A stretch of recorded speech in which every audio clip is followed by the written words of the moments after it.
عبدالباسط کے ساتھ آرا کی بھی آنکھ کھل گئی تھی۔ اس وقت کون ہے عبدالباسط؟ پتہ نہیں، میں دیکھتا ہوں۔ عبدالباسط نے اٹھ کر دروازہ کھولا تو ان کے مالک کا ملازم تھا۔ مالک کی بیوی کی طبیعت اچانک بہت خراب ہو گئی، وہ مالک انہیں شہر کے ہسپتال لے کر گئے ہیں۔ ان کی بیٹی چھوٹی ہے اور کمرے پر کوئی زنانہ ملازمہ بھی نہیں ہے۔ تم اپنی بیوی کے ساتھ اندر ان کی بیٹی کا کچھ دیر خیال رکھ لو، صبح تک وہ لوٹ آئیں گے۔ ملازم نے عبدالباسط سے مخلجی ہو کر کہا۔ اچھا ٹھیک ہے، تم جاؤ، میں آتا ہوں۔ عبدالباسط اسے بیچ کر آرا بھی سب سن چکی تھی، اس لیے وہ دونوں بنگلے کے اندر داخل ہو گئے تھے۔ وہی ملازم انہیں کمرے تک لے گیا تھا۔ کمرے میں 2 سالہ بچی سو رہی تھی۔ آرا اور عبدالباسط سامنے رکھے صوفے پر بیٹھ گئے۔ اتنا بڑا محل ہے نا تمہارے مالک کا آرا؟ وہ بنگلہ اور اس کی رہائش دیکھ کر تعریف کیے بنا نہ رہ سکا۔ ہاں خوبصورت تو بہت ہے، ابھی تو اور بھی بنوا رہا ہے۔ سب پیسے کا کھیل ہے عبدالباسط۔ آرا نے کہا۔ آرا تم بیٹھو، میں ذرا ملازم کو کہتا ہوں پانی لا دے، بہت پیاس لگ رہی ہے۔ ہاں ٹھیک ہے، تم جاؤ۔ عبدالباسط کمرے سے نکل گیا تھا لیکن ملازمہ نظر نہیں آیا تھا۔ وہ اسے بلانے بنگلے سے نکل کر سامنے چوکیدار کے پاس جانے لگا۔ اکثر ملازمین وہیں بیٹھ جاتے تھے۔ اسی وقت مالک کا چھوٹا بھائی فل نشے میں اپنے کمرے سے نکلا تھا، ساتھ میں جبی بھی تھی۔ ایک شخص نے جیب سے ایک نوٹوں کی گڈی نکال کر اسے دی تھی، پھر کہا کہ وہ باہر چلی جائے، ڈرائیور اسے چھوڑ آئے گا۔ وہ لڑکی پیسے لے کر چلی گئی۔ اپنے کمرے میں جاتے ہوئے اس کی نظر سامنے ادھ کھلے دروازے کے اندر پڑی۔ صوفے پر پڑی بیٹھی لڑکی کو دیکھ کر اس کا نشہ ٹوٹا۔ جہاں آرا اس وقت یہاں وہ کمرے کے اندر داخل ہوا۔ آرا جو نیند کی خماری میں تھی، صوفے پر آنکھیں بند کیے ٹیک لگائے بیٹھی تھی۔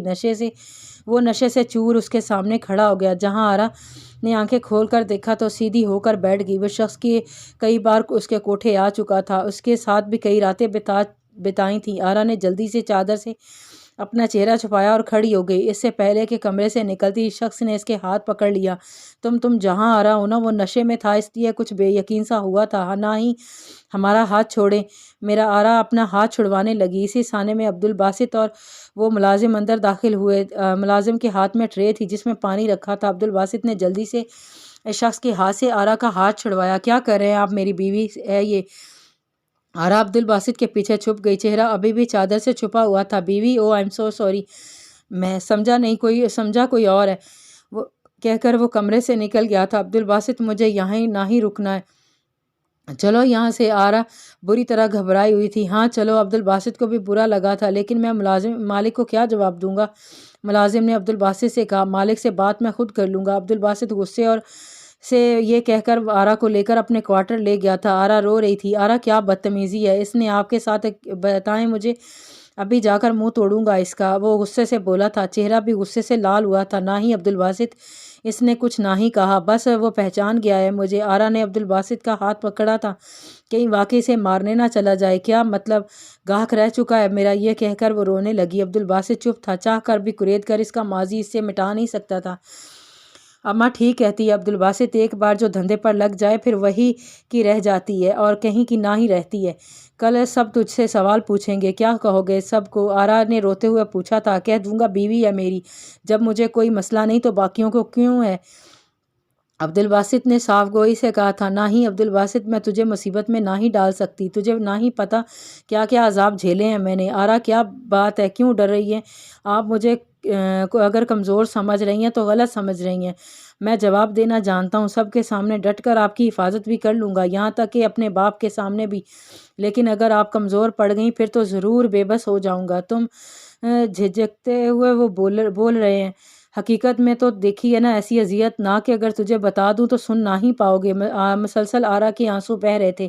بتائیں مجھے ایسی کیا بات ہے جو میں سن نہیں سکتا؟ تجھے یاد ہے جب تو چائے پر نہ ہی آیا تھا؟ ہاں، اماں نے مجھے ساڑی پہننے کو کہا، اچھے سے تیار ہونے کو کہا، کیونکہ میرا گاہک ایک سرکاری آفیسر تھا، اس کی گاڑی آئی تھی مجھے لینے، بڑی عمر کا تھا وہ، پر تھا پیارا۔ جب میں اپنے کمرے میں گئی تو کافی دیر سگریٹ پیتا ہوا مجھے دیکھتا رہا، میرے چہرے کے ایک ایک نقش کی تعریف بھی بہت کی، مجھ سے خوش بھی بہت ہوا، پیسے بھی دگنے دیے، پھر کہنے لگا تمہارا نشہ چڑھ گیا ہے مجھ پر، جب بھی میں لاہور آیا تجھے ہی بلاؤں گا۔ واپسی پر مجھے اماں لینے ہوٹل پہنچی، لیکن کمرے میں آئی تو اس شخص کو دیکھ کر پتھر کی ہو گئی۔ وہ شخص کبھی میری ماں کا گاہک رہ چکا تھا۔ ہنس کر کہنے لگا، جہانے مجھے نہیں پتا تھا کہ تم سے بھی ملاقات ہو جائے گی، آؤ۔ اس نے اماں کو بیٹھنے کا اشارہ کیا، لیکن وہ نہ ہی بیٹھیں، بس پتھر بنی اسے دیکھتی رہیں، لیکن وہ ضرور بولتا رہا، تیری بیٹی تو تجھ سے بھی زیادہ حسین ہے جہانے، میں نے اتنی حسین لڑکی پہلے نہیں دیکھی تھی، جادو سا کر دیا اس نے ایک ہی رات میں۔ جب بھی میں لاہور آؤں گا اسی کو بھیجنا میرے پاس، 3 گنا رقم دوں گا۔ اپنی آنکھ بڑی کمینگی سے اس نے مار کر اماں سے کہا، لیکن بھی مجھے بھی بڑی تیز نظر سے دیکھا تھا، پتہ ہوتا کہ تو ہے آفیسر تو آرا کو کبھی نہ ہی بھیجتی تیرے پاس۔ اماں رنجیدگی سے بولی، لیکن اماں کی بات پر جتنا وہ آفیسر حیران ہوا اتنی میں بھی تھی۔ وہ کہنے لگا، کاہے نہ ہی بھیجو گی آرا اسے؟ پتہ ہے اماں نے کیا کہا؟ آرا نے عبدالباسط کی طرف دیکھا، ایک کرب تھا آرا کے چہرے پر، ایک اذیت۔ کیا؟ اماں نے کہا کہ یہ بیٹی ہے تیری۔ یہ کہہ کر پہلے تو آرا خوب ہنسی، پھر پھوٹ پھوٹ کر روئی۔ عبدالباسط ایسے تھا جیسے پتھر کا ہو گیا، سن کر پتھر کا ہو گیا ہو۔ پتہ ہے عبدالباسط اس شخص کی بولتی بند ہو گئی تھی، پھر غصے سے بولا، جہانے تو جھوٹ کہہ رہی ہے۔ اماں نے قسم کھا لی۔ وہ ایسے تھا جیسے کیا کر بیٹھے گا خود کو، مجھے دوبارہ دیکھ نہ ہی پایا تھا۔ تکلیف تو مجھے بھی بہت ہوئی عبدالباسط، اپنے باپ سے ایسی ملاقات تو کبھی نہ ہی سوچی تھی آرا نے۔ مجھے لگا کہ طوائفہ صرف عورت ہے، دوسرا کوئی رشتہ نہ ہی ہوتا اس کا، اور اس کے پاس آنے والا صرف مرد، جنگل کے جانور۔ ایسی زندگی ہے ہماری جیسے ان کے اندر کوئی ماں بیٹی بہن نہیں نہ ہی ہوئی، صرف جنس ہوتی ہے۔ ایسے ہی ہمارے پاس بھی باپ بھائی بیٹا نہ ہی ہوتا ہے، بس جنس ہوتی ہے۔ دل تو میرا بہت پھٹا تھا، دل چاہا سامنے شخص کا گریبان ہی پھاڑ ڈالوں۔ اماں بھی روئی تھی، مجھ سے نظریں نہ ہی ملا پا رہی تھی، روتے ہوئے گھر پہنچی تھی۔ وہ آفیسر پولیس والا تھا، مجھے لگا بھول بھال جائے گا، لیکن وہ سالہ حرامی غیرت مند نکلا۔ اگلے دن اخبار میں خبر آئی کہ اس نے ہوٹل کی کھڑکی سے کود کر جان دے دی تھی۔ اماں یہ سن کر بڑا روئی تھی، پر میں بہت خوش تھی کہ اچھا ہوا مر گیا کمبخت، اگر وہ مجھے دوبارہ بلا لیتا تو میں مر جاتی۔ یہ تو میرے ساتھ ہوا ہے، پتہ نہ ہی مجھ جیسی کتنیوں کے ساتھ ہوا ہوگا۔ جو عذاب میں سہ رہی ہوں نہ ہی سہ سکتا۔ اگر تو خود سے پیچھے ہٹا تو میری محبت پر اعتبار اٹھ جائے گا، بہتر ہے کہ میں پیچھے ہٹ جاؤں۔ بس اتنا ہی بھروسہ ہے آرا، میں پکی آپ کی تکلیف کو سمجھ سکتا ہوں۔ آپ کو کیا لگتا ہے یہ سب کوٹھے تک محدود ہے، یا ہوس کا نشہ صرف عورت بنتی ہے؟ نہیں، کم عمر لڑکے بھی بنتے ہیں، اور جانتی ہیں کہاں؟ عبدالباسط یوں کہہ رہا تھا جیسے آرا کی اذیت خود پر بیتی ہو۔ کہاں؟ مدارس میں۔ آرا کی حیرت کی آنکھیں پھٹی تھی۔ دن رات حفظ کرتے بچے جو گاؤں قصبوں سے آ کر مدارس میں ہی رہائش رکھتے ہیں، وہ کئی مولویوں کی ہوس کا نشانہ بنتے ہیں، لیکن انہیں ڈرا دھمکا کر چپ کروا دیا جاتا ہے۔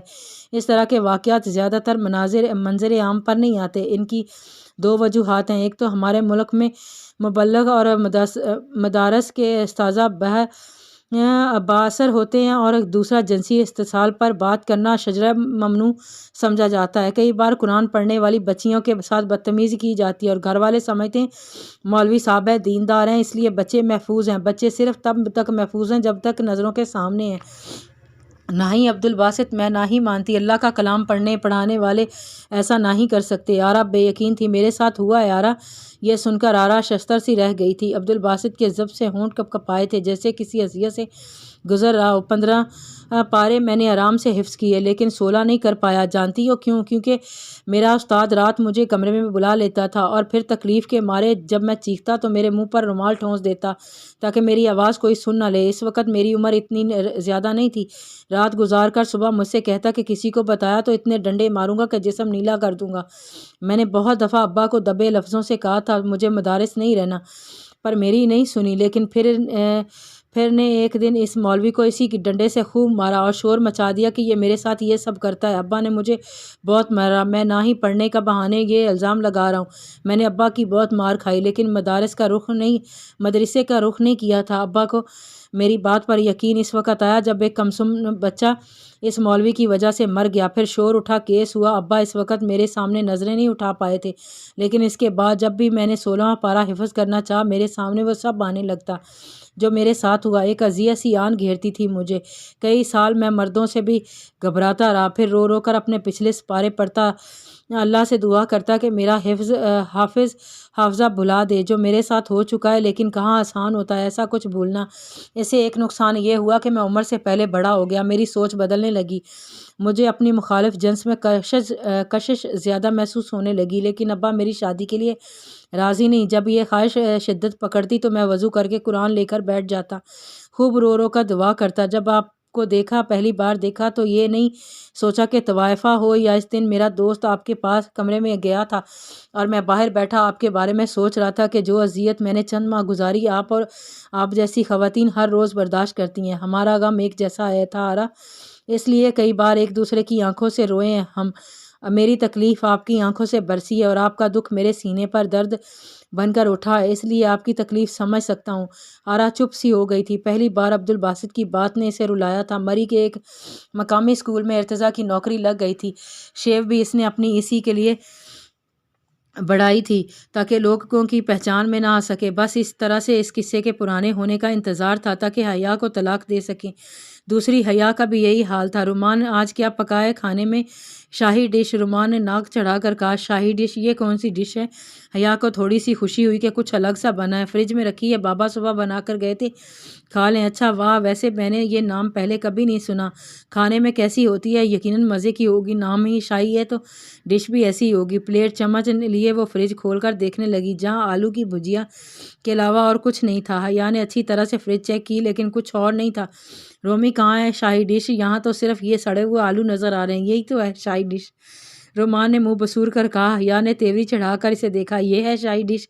آلو؟ جی، ہمارے گھر میں اس کا یہی نام ہے، کیونکہ ہفتے میں 2 سے 3 بار بن جاتے ہیں۔ میں تو نہیں کھاؤں کرنے دن سے میں ہوٹلنگ نہیں کی ہے، جب سے آئی ہوں۔ تمہارے بابا نے پکوڑے اور دال سبزیوں کے علاوہ کچھ نہیں بنایا۔ اچھی سزا ہے یہ، وہ رو دینے کو تھی۔ دل تو میرا بھی یہی چاہ رہا ہے، بابا بس اپنی سہولیت دیکھتے ہیں نا، پتہ ہے کہ جلدی صرف آلو کی بھجیا ہی بنے گی۔ رومی کو کچھ ٹرائی کریں؟ حیا کو بیٹھے بیٹھے کچھ نہیں سوجی تھی۔ کیا بریانی بناتے ہیں؟ تھوڑا سی، صرف میں اور تم کھائیں گے۔ حیا کی بات سن کر رومان خوش ہوا تھا۔ ٹھیک ہے، چکن فریج میں کے چاول بھی رکھے ہیں اور مسالے بھی ہیں، آتی ہے آپ کو بنانی؟ رومان نے چہ کر پوچھا۔ حیا نے مایوسی سے نفی میں سر ہلایا۔ رومان جوش و خروش بھی ماند پڑ گیا۔ چلو جی، بن گئی بریانی۔ پوچھا تو آپ نے ایسے تھا جیسے بہت بڑی کوک ہو۔ رومان کی بات پر حیا کو اچھی نہیں لگی تھی، اس لیے اس کے کندھے پر تھپتپی لگائی۔ جیسے تمہیں بڑی بنانی آتی ہے جو مجھے تانے دے رہے ہو۔ دونوں کچن سے نکل کر صوفے پر بیٹھ گئے۔ تم نے کبھی دیکھا ہے اپنے بابا کو بریانی بناتے ہوئے؟ نہیں۔ ہاں، یاد آیا، میرے پاس بابا کی ایک بک ہے، اس میں تراکیب لکھی ہوئی ہیں، وہ لا کر دوں؟ ہاں نا، جلدی لاؤ، مل کر بناتے ہیں۔ حیا خوش ہو گئی تھی۔ رومان ایک پرانی سی کتاب اٹھا لایا تھا جس پر مختلف چیزوں کی تراکیب لکھی ہوئی تھی۔ بالآخر بریانی کی ترکیب بھی مل ہی گئی تھی۔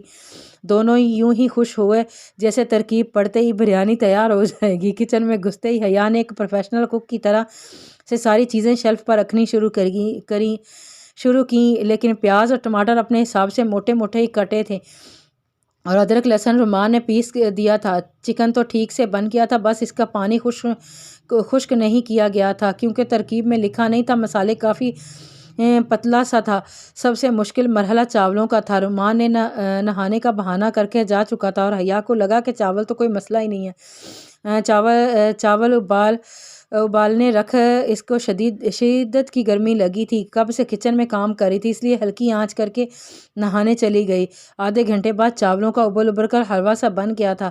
اب کتاب میں آگے یہ بھی نہیں لکھا تھا کہ چاولوں کا پانی بھی نکالنا ہے یا نہیں، پھر چکن ڈال کر دم دینا ہے۔ لکھنے والے کو تو شاید یہ سب پتہ، اس لیے اس نے لکھنا ضروری نہیں سمجھا، لیکن بنانے والا بالکل انجان تھا، اس لیے پانی سمیت چاول چکن میں ڈالے اور اپنی طرف سے ہلکی آنچ پر دم دے دیا۔